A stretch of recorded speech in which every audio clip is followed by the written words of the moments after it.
Dear learners, when you look into the impact of climate change on biodiversity, it can be looked into three important level of biodiversity.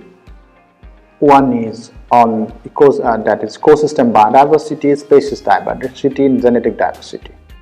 Today, we are going to look into the impact of climate change on biodiversity at ecosystem level.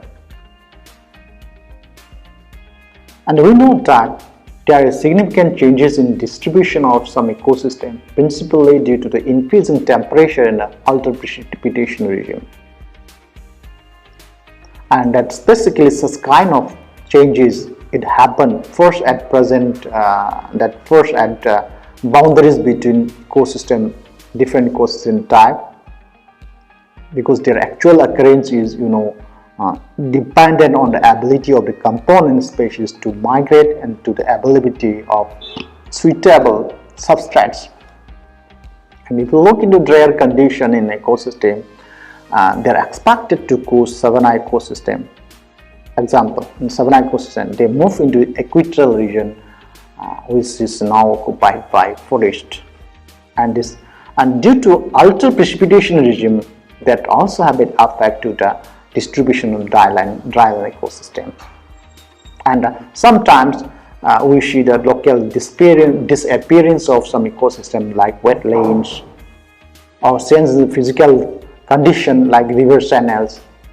On the other hand, we have seen that rising level of sea, they have caused shifts in location of those coastal ecosystem that can move.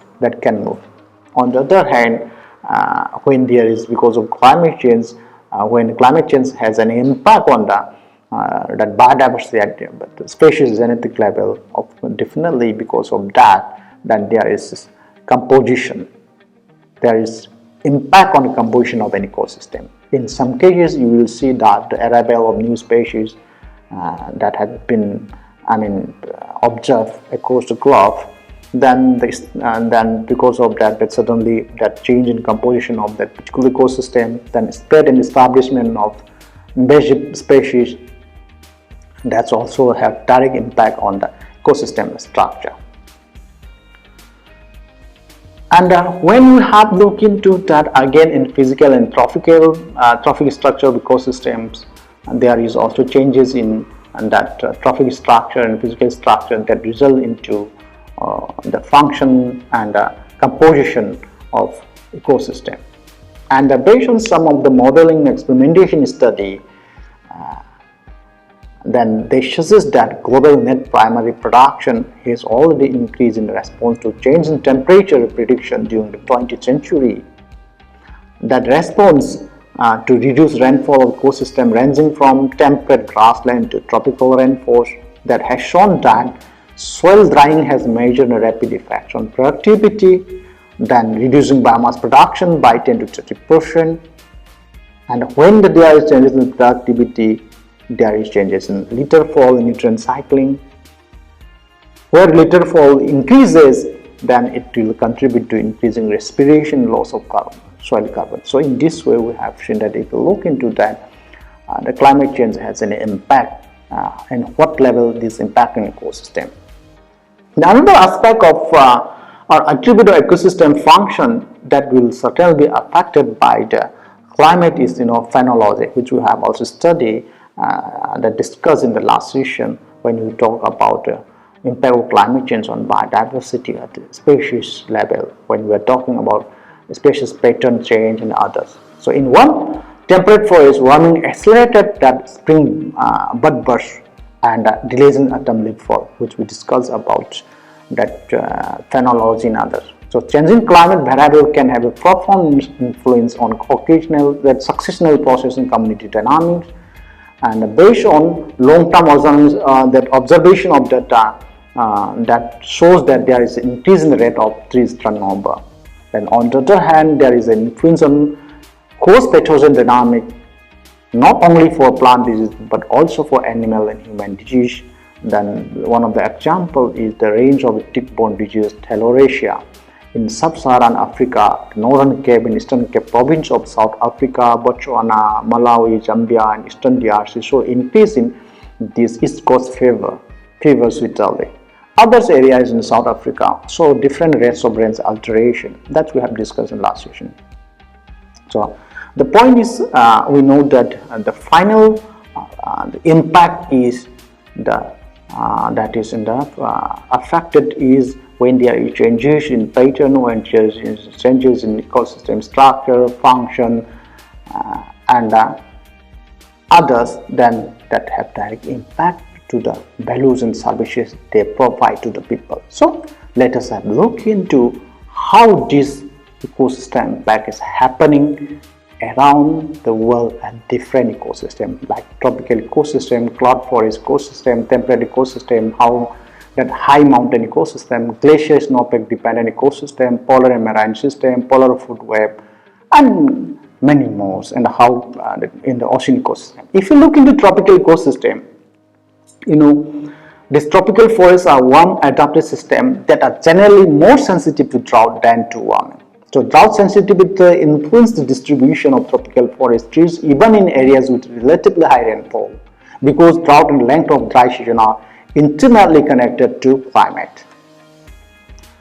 One of the example is a study that was taken place at Barro Colorado Island in Panama, which is one of the research stations by the Smithsonian Institution since 1946. There, they observed that there is changes in forest composition as the trees have died in response to drought. Then, moisture-demanding species became less common, whereas species with higher drought tolerance, they quickly feel that species dominant, of which was dominated by moisture-demanding species. Then, of the total of 33 of the 37 that moisture-demanding species, they declined in abundance from 1982 to 1995. Some of the moisture-demanding tree species, such as that Paulsenia armata, they underwent population crashes of 50%. Then small trees and shrubs were hardest hit, perhaps because of their less extensive root system. When they have less extensive root system, when there is no drought, there is drought or less rainfall, it will directly impact to them. First, there will be the conflict. 17 of the 18 small stature tree declined during and after the drought. The tree fern, that's Cinnamomedrea petiolate, disappear entirely because of that. Next ecosystem, if you look in the cloud forest. In the cloud forest, what happens is sea surface temperature warm with climate change, moisture formation will occur at a higher elevation. This means that the cloud bases will rise, moving the point at which mountain forests intersect cloud upslope. The net effect will be a shift in suitable climatic condition for cloud forests towards the tops of the mountains. Because of that, biological changes in cloud forest is happening, and that fit the lifting cloud-based theory. The most dramatic, documented changes that happen, that observed, is in Monteverde cloud forest in Costa Rica. Let us see what has happened here. Based on the study, at Monteverde, the site of disappearance of golden toad, many rain shifts have been linked to the drying driven by rising cloud bases. These rain shifts occur not only in the toad, it also occur in reptiles, amphibians, and birds, in a wide variety of species. 40%, 20 of the 50 species of frogs and toads present in that Monteverde in the early 1980s disappear in the spectacular population crash in 1987 within 7 years, which was particularly 87 was a very dry year with more than 50 dry days. So surviving frogs shows strong decline and continuing fluctuation in synchronous with dry periods. This is the impact of sudden change in climate.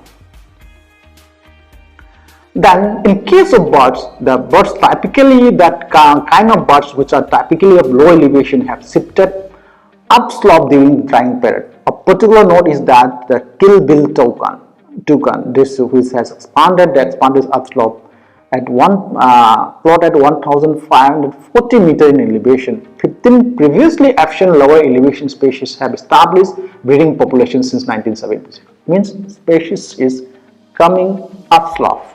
This study shows that.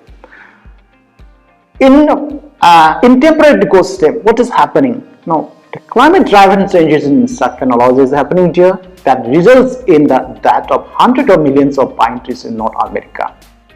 The ecosystem changes that follow this devastation are profound, very profound. Many areas, more than 80% of all mature trees are killed, resulting in massive changes in light penetration, carbon storage, and carbon canopy cover. Then another ecosystem, glacier and snowpack dependent ecosystem. Now, when there is loss of snow and the ice, that has changed in terrestrial and freshwater system from tropics to the poles.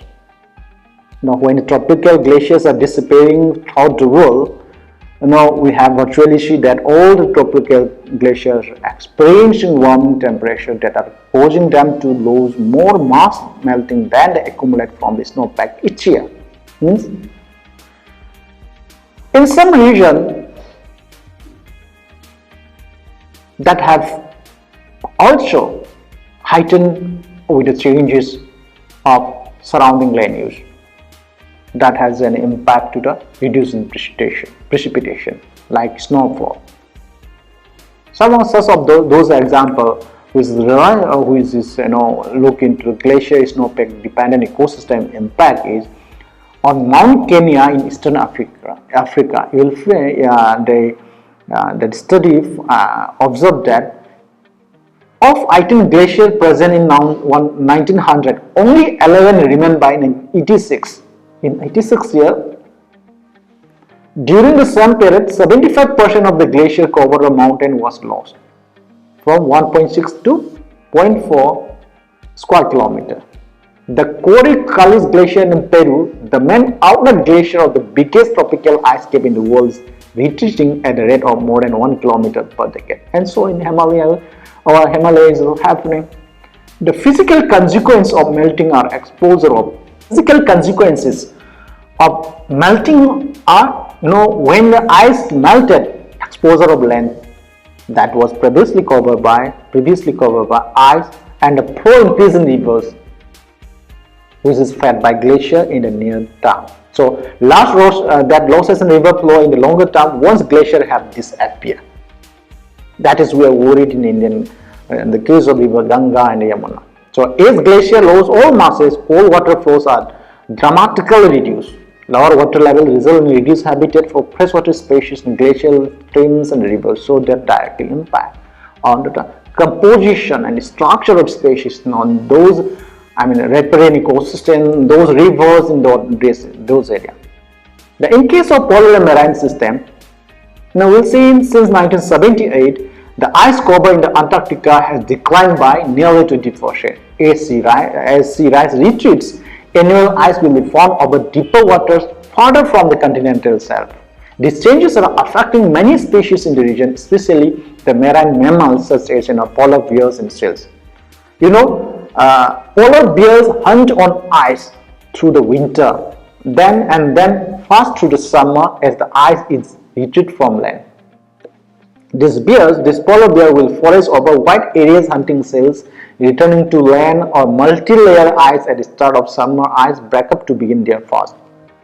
Sometimes female they store fat during the hunting season to survive 4 months open water fasting period and successfully reproduce it.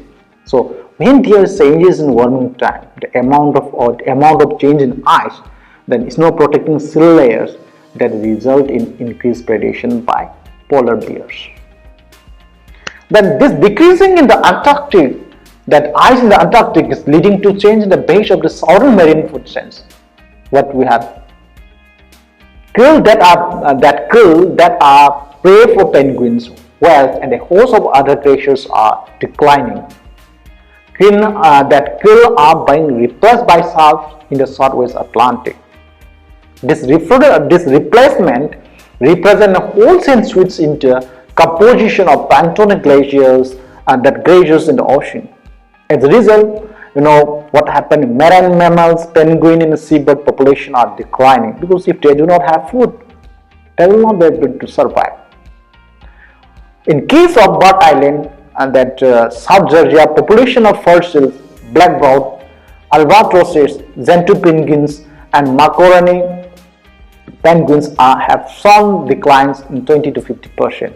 And between 1980 to 2000, the macaroni penguins population on the island declined from just over 1,200 to less than 500. In the areas of Antarctic, emperor penguin population have declined by 50%. So when food chains, they show here how these figures show the example of an Antarctic food chain. So if that food chain, this food chain food web in the particular that prey-predatory relationship, if this is impacted, then the entire system will be collapsed. If you specifically look in the tropical marine system, coral bleaching is happening due to climate change that result in wholesale ecosystem changes for coral communities. Corals are ecosystem engineers that literally set the physical framework in which species interaction takes place. So when corals are removed, dramatic shifts in the species composition may occur. When corals die after a bleaching event, they may be replaced by other algae or other non-corals. This results in changes throughout the food web.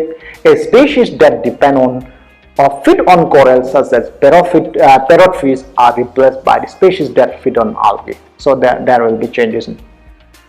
Some example is that genus Echopara alone harbors 20 species that are obligate symbionts, and more than 50 species of crustaceans have been found associated with a single coral species, this Poecilopara demicornis. And if bleaching is happen in this particular species, then transformation may result in a mixed assemblage of coral-associated species and algae-associated species. So if that bleaching is widespread, replacement with algae-associated species may be complete. So there is a big changes in food chain. So with this, these are few of the references. Thank you very much. Thank you.